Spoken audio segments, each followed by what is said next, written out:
What's up? I'm Johnny Pipewrench. I'm with the Facebook page How to Stop Doing Heroin. I'm here with Brandon Novak, former professional skateboarder. Yeah. Right? Yep. Still kickflipped out, right? Yeah, when time permits. Right on. He's an author of Dream Seller. I think you got a couple more books coming out, right? Yeah, I have 3 more books coming out. It's awesome. I have the first ever addiction graphic novel coming out. Right. I have a documentary going to Sundance and the Cannes Film Festival titled Where's My Needle, which chronicles my drugging career and my sobriety career all encapsulated in one. Right. I'm a national business developer from Banyan Treatment Center. I help people get help. Mm-hmm. So I have all these different titles. Right. But the title that's always left out, which is the most important, is a person in long-term sobriety. Right. Because if that doesn't come first, none of this other shit matters. Yeah, you know? Yeah, exactly. Without sobriety, we can't do anything. Yeah, you know? that's it. Yeah, it's crazy. But so you've been sober about 3 years? I Yeah, think now? coming up on 3 years. Coming May up on 3 years? 25th, God willing, will be 3 years. Right on. Congratulations. Yeah. Thank you. Yeah, thank you, man, for helping me stay sober. Yeah, I thank can't you. do this. If I could do this alone, I wouldn't be here. Right. Together yeah. we could do this Yeah, thing. we're all, it's like I say in the book, man, like we're all passengers of the liner before shipwreck, where we all come together and, pull together and do this. Absolutely. Together. Absolutely, man. Yeah. So I wrote up a couple questions. Okay. And I'm just gonna go off. So how did you initially start doing heroin? The first time I possessed heroin was I sold this guy a whole bunch of weed, and he was short on the money, and he gave me a $100 bag of heroin to make up for the $100 difference he was short. Right. And I'm like, all right, cool. And I put it in my dresser, and I completely forgot about it for like 3 months. Yeah. And right before the ending of my senior year in high school, I decided it'd be a good idea to blow off graduation and go on Grateful Dead tour. And I was packing, and I went to put these pair of socks in my luggage, and I felt them, and I felt the bag, and I'm like, oh shit, I forgot about this. And I pulled it out, and I cut a line, and my buddy did a line, and I threw up instantaneously. But I fell in love instantaneously. Yep. So that was the beginning of the end. Right. The beginning of the end of the beginning, if you will. Right. Yeah, I mean, I could definitely relate, man. I mean, especially the throwing up part, it's like, anytime we, get into hard drugs like that, dude, like our bodies ain't used to that. Yeah, it's a crazy reaction. It's a foreign substance that has no business going in my body. Right. So it just rejects it at all costs. Right. But I'm an addict. I don't understand the word no. Yeah, it's like the first time I remember the first time I smoked a cigarette and I tasted it. It was like absolutely disgusting. I said, "Give me that again." Absolutely, man. It's weird how we. Yeah, think they like say insanity is doing the same thing over, expecting different results. Yeah. The real deal insanity is doing the same thing over, knowing the results. Yeah. I didn't even expect anything different. I knew what I was doing. Yeah, absolutely, man. So, I mean, what was it that made you want to get sober? I think my age and maturity played a big part. Right. Before I know it, I woke up one day and I had that moment of clarity, and I was a 35-year-old man, homeless, living on the streets of Baltimore, selling my ass for $40. And I'm like, what really kicked in for me was before I would shoot up and that delusional effect was produced, which allowed me to escape the reality which I had created for myself. So I had become okay with selling my body, sleeping in abandoned houses. But all of a sudden, every time I'd shoot up, that delusional effect was no longer produced. Right. Meaning I could not escape the reality that I created for myself. No amount of heroin would allow me to check out, if you will. Right. So what do I do when it stops working? It literally stopped working.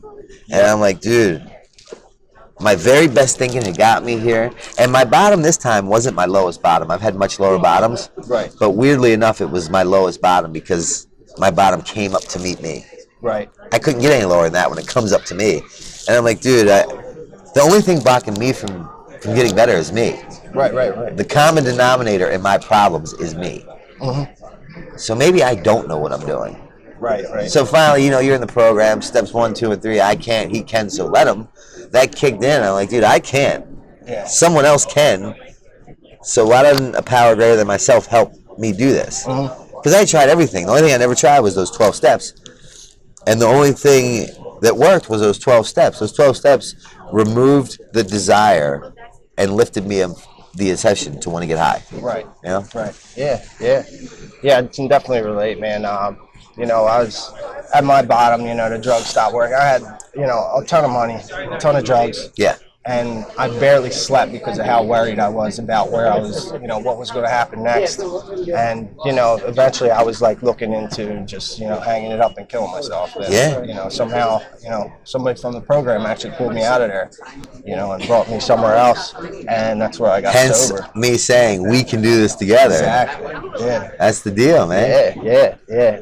It's really cool to be in the program, man, to have, like, you know, friends today that, you know, we can talk to and, you know, go about and like help each other out in like certain ways. Like I got a ton of friends that I could call if I have a problem. Literally. You know, and they can give me like answers that like I might not be able to see for myself, you know.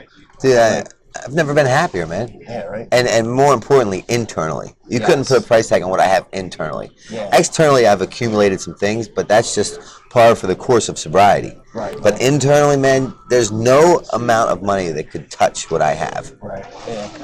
Yeah. Yeah, it's great to, you know, finally feel comfortable in your own skin. Yeah. It's really like, you know, I absolutely love that feeling because even before I started doing drugs, like I would never like, you know, feel comfortable in certain situations. It was like only if it like was benefiting me or something of some nature. Like I had my, you know, my mindset on like, you know, focusing on something else or something. Well, that's the deal because I'd be uncomfortable. For me, I'm an addict, I'm an alcoholic. The core of my disease is I'm selfish, I'm self-centered. So it's me, and if I have 3 minutes, you, but only if it benefits me. Right. Yeah. You know? Yep. And in the beginning, early sobriety, I was like a stranger in my own skin trying to figure out who the fuck let me in. Yes. You know? Yeah. But I continued to stay part of the course. I addressed the issues head on. I didn't go around them, above them, or below them. I went through them, and I continued to work the 12 steps, and that internally allowed me to find out who I am. So basically what I did is I uncovered in order to discover in hopes to recover. Right. You know? Awesome. Yeah. So, I know you've been in rehab before. What was the difference between the first time you were introduced to the recovery platform aside from the last time that you were introduced to the recovery platform? The first time it wasn't my idea. Right. It wasn't my plan. It was suggested by loved ones. So therefore, I had a closed mind and a closed heart. I wasn't open, willing, or receptive to listen to what they had to say. Fast forward 21 years later to the day, from the first treatment center to the 13th treatment center, the difference was that it had became my idea, and for the first time in my life, I didn't have a plan. I walked into that 13th treatment center with no plan. And the lack of plans produced the best of plans. Right. Because it allowed me to get out of my way. Right. Because I'm the common denominator in my problems. Right. Yeah. So the more I stay out of my business, the better my life is. Yeah. Because I'm not running Definitely anything. relate, yeah. I don't steer this ship. Yeah. You know? I hear you. Yeah, it's you know, our best thinking got us. You know, in the back alleys of, you know, of places where we shouldn't be. Absolutely. So it's a great feeling to have, you know, something else, you know, steering us in the right direction of like, you know, how we live. And you know, I usually, you know, say like, you know, how am I living my life right in their eyes? Yeah, that's it. Like if you want to know how my sobriety is doing, don't ask me. Ask my mother. Ask my employers. Ask my family. Ask society. Right. Because I'll sell you a dream. You see the title of my book. But like, ask the people that are around me. Right. You know? Yeah. That's where you get the truth, because they're all noticing, you know, what you're doing. You know, they're focused on you.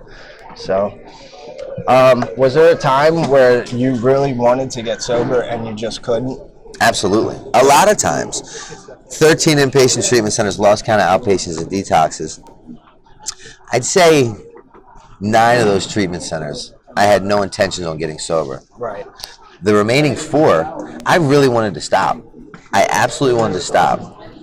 But I would go in, and what I know now that I didn't know then is how powerful this disease I possess is. Right. It's the only disease that tells me I don't have a disease on a daily basis, and it talks to me in my own voice. Right. And I'll believe that.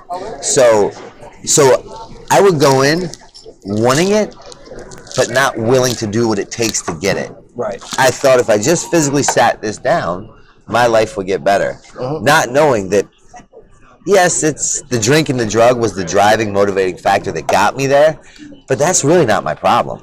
Right. Right. That's not the problem at all. It's the answer, it's the solution. Right. My problem is here, my thinking, my attitude, my behavior. Right. Right. Therefore, physically just putting that down, I have no chance. Right. And just putting it down is just merely the tip of the iceberg and getting better. Yeah. I thought that was the end all be all. Put it down, go to treatment 30 days, I'm good. Yeah. Because once you put it down, what do you have to take you out of yourself? Exactly. You know, that's what we look to, you know, when we're using this, like, you know, we look to get out of ourselves. I mean, essentially, like, we first, you know, do drugs and stuff and drink because, you know, we like the effects produced. Yes. You know, it's fun at first, but, Yeah. you know, it's like it says right in the book, man, like, you know, it ceases to be a luxury and becomes a necessity. Absolutely. You know, so that's where, like, it gets really hard to, like, you know, put it down. And, like, you know, I remember times where, like, you know, I was going to get dope and I was like crying. Yeah. I was crying because I didn't want to do it. Yeah. And I just kept going back, man. It's you know, it's not fun for us to be No. in, you know. I remember an specifically addiction. getting out of one treatment center, and I had my fiance. I still have everything holding on by a thread, and I had this guy coming to meet me, and I was secretly scoring some pills, and I was doing all these things to make it happen without her realizing or any of my friends realize. And finally, I get the pills, and I go to a bar, and I'm in the bathroom, and I'm crushing the pills up, and as I'm crushing them, I'm seeing my life flash before me. Crush it. There she goes. Crush it. There goes the house. Crush it. There goes the family. Crush it. There goes the friends. And when I put it to my nose to sniff it, I started crying because I saw what I was losing. Not even losing, giving away. Right. I knew And where it still went. I didn't couldn't lose even it. And I could not stop stop. yourself. Yeah. Using against my will. Right, right. That's what I do. Yeah, yeah. Left to my own devices. Yeah, it's crazy. Like, it's like we're on autopilot. Literally. You know? So, how'd you get sober? You did the 12 steps? Absolutely, man. Yeah. What I did was the God of my understanding brought me to a 12-step program, and the 12-step program brought me back to the God of my understanding. Right. You know, and you know, I'm not religious. I'm really spiritual, and my God has done everything for me. Right, right. I didn't do anything. You know, I did a few simple things along the way each day to maintain my sobriety, but He made it possible. Right. You know, He made it like doable. Right. You know, if justice was due, I'd be dead years ago. I didn't work for this seat. My mother worked for this seat. My friends worked for this seat. My family worked for this seat. You know, yeah. Yeah. It's you know, it's a great way to change your life. That's how I always saw it, because I mean, you know, it essentially just brings you toward your higher power to, like, you know, direct you, you know, in a certain way where you can live life as a decent person. Yeah. You know, it's crazy how it works. Like, if you would have told me, like, you know, while I was in addiction, like, you know, a book and, like, just following a simple program would, like, fix your life, I would have told you you're fucking nuts. But, Absolutely. like, it's crazy how it works, you know. I always say, thank God God is God and I'm not God, because I'd fuck it up. And God had a plan for me, and thank God I didn't know what that plan was, because I'd fuck it up. Right. But I just got out of my way and let Him steer the vessel, and lo and behold, I'm able to, like, defy odds and logic, and I got sober, and God willing stayed sober, and now I can sit here and talk to you, and God willing deliver a message of hope to somebody that might not be able to see past that bag, bottle, or pill. Yeah, absolutely. So what's your opinion on, like, maintenance substitutes like Suboxone? I'm a fan. Bring it on. You know, I debated for a lot of years, and I shot dope for a lot of years. Right. This is not a one-size-fits-all program. If it was, I would have got clean at my first treatment center at 17. I didn't get it till my 13th treatment center at 35. Right now, where we're at with this opioid pandemic, it's no longer an epidemic, it's a pandemic. Today in the nation, 174 people will die as a direct result of an opioid overdose. Today. It's worse than the AIDS outbreak, it's worse than World War III. The sad thing is it's all preventable. So at the very least, we're right now at the stage of harm reduction. This is harm reduction. Right. So at the very least, if methadone, Suboxone, whatever your thing is, if it provides you a life that you're content and happy with, by all means. B, if it doesn't, you know what it does? It at least keeps you alive long enough to when you're ready to put it down, then you can try this, Right. which is a 12 steps completely abstinent based program. you know. But who am I to say if it's right or wrong? You know. Yeah, yeah, I agree.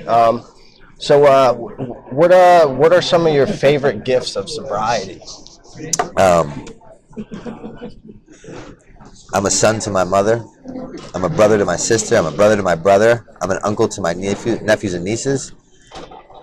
I'm accountable. I'm reliable. I'm dependable. I'm fully self-sufficient. And what I mean by self-sufficient is that, like, self-sufficient upon my higher power, because I don't take credit for this. I don't do this. I've seen me take credit for it, and then I forget where I came from, and I always return because I'll minimize the severity of my disease. Right. Because I have selective memory when it plays in favor of my addiction. Yeah. I'll tell you about 6 years back when I went to the bar and I had 2 glasses of wine and I was at home in bed by 9 p.m. I can tell you the seat that I sat in. I can tell you the barkeep's name that served me and the music playing out of the jukebox. Like it just happened because I was able to go home at 9 p.m. after having 2 drinks. Right. My brain will allow me to block out being medevac to 4 different hospitals in 4 different states with 4 different overdoses. Mother buying me a plot, countless overdoses. See you, buddy. Countless overdoses. Countless overdoses. Love you, man. Countless overdoses. The mother buying me a plot because that doesn't play in favor of my alcoholism, right? So you know, I'm just a product of the environment of my higher power in a 12-step program. Right, right. I seen a little while ago. I was you hosted a Easter brunch at your house. I remember reading that. You said how much this means to you to be able to host a family party like at your house. Yeah. That's really cool, man. That's sobriety to me. Yeah, yeah. Mending those relationships that were non-existent or in turmoil. Right. That's sobriety. Yeah, yeah. Becoming a productive member of society, even as cliche as that sounds. Yeah. Yeah, that's and now awesome, I get to man. help people that can't see past that bag, bottle, or pill. Mm-hmm. And that's it. My defects have become my biggest assets. Right. With the slightest change in perception. Change your perception, change your world. My mentality will create the reality for which I live in. So how am I viewing things? Right, right. Yeah. So, where do you see yourself in 5 years? Man, once again, if I want to make my God laugh, I tell him how my day is going to go. I didn't see myself here in 3 years. I walked into this journey with 8 scarves, 2 jackets, 3 socks, 1 stick of deodorant, fit into a bag that doubles a pillow, and 4 cigarette butts I dug out of a receptacle. With my mother praying to God, please cure him, or kill me. Right. So, I can't even say it. Because I know anything is possible provided I don't drink or drug. Right. And I don't doubt that. That was my next question. What if I asked you that question, a few years prior while you were using? Like, where would you see yourself in 5 years? I knew that my life was going to end up one of 2 ways. I would always go to meetings while I was getting high. People would be like, why are you going to those meetings? Because I really believed and I really knew it was going to end up one of 2 ways. Either I was going to die with a needle in my arm or I was going to get sober. Right. There was no happy medium where I'm content with being a junkie the rest of my life. Mm-hmm. It was going to be one of those 2 ways. Yeah. So. My, I only saw, my outlet was either I'm going to die, I'm going to go to jail, or I'm somehow going to get clean. And I didn't see getting clean as an option because I had this fear of telling my parents that I have a problem. I didn't want to show my father some kind of weakness or something. Sure. Or break my mother's heart, and for the millionth time. Yeah, and I didn't want to go to them and tell them I got a problem. So what I saw was jail or death. And I was looking forward to jail. As my delusional thinking would progress, going to jail seemed like a great idea. Yeah. Because I won't do drugs in jail. Yeah. Of course. And then, I'll be able to get my weight up. I'll get some prison tattoos. People will believe me now. They'll tell me they love me, and I equate love to the word $10. Yeah. It's it's just the way we think while we're using it, it's just totally out there. But, the abnormal becomes the normal. Yeah. Living on that animalistic level. Yeah, exactly, man. It's I get crazy. I couldn't foresee myself getting sober. No. It was scary. Trying to get into a rehab. I cut rehabs and all that stuff out of the equation. I never thought it'd be possible for me to go to a rehab. Yeah. And then eventually it was I was about to kill myself, and then like somebody brought me to a hardwood floor on on one of the biggest drug sets on Yeah. the East Coast, and that's where I got sober. Yeah. And it was crazy, man. I had this creepy old guy telling me like he don't give a fuck if I live or die. It's He like, said, if what? you want to get high, go get high. It's Yeah. like, you want to get your life together, buckle down and do this. Absolutely. Do this for yourself, So I get it. getting sober, it wasn't. Yeah, like you said, it wasn't my plan. No. Really And now wasn't. what I've learned is sobriety is giving me everything that drugs and alcohol promised me, Right. tenfold. Yeah, absolutely.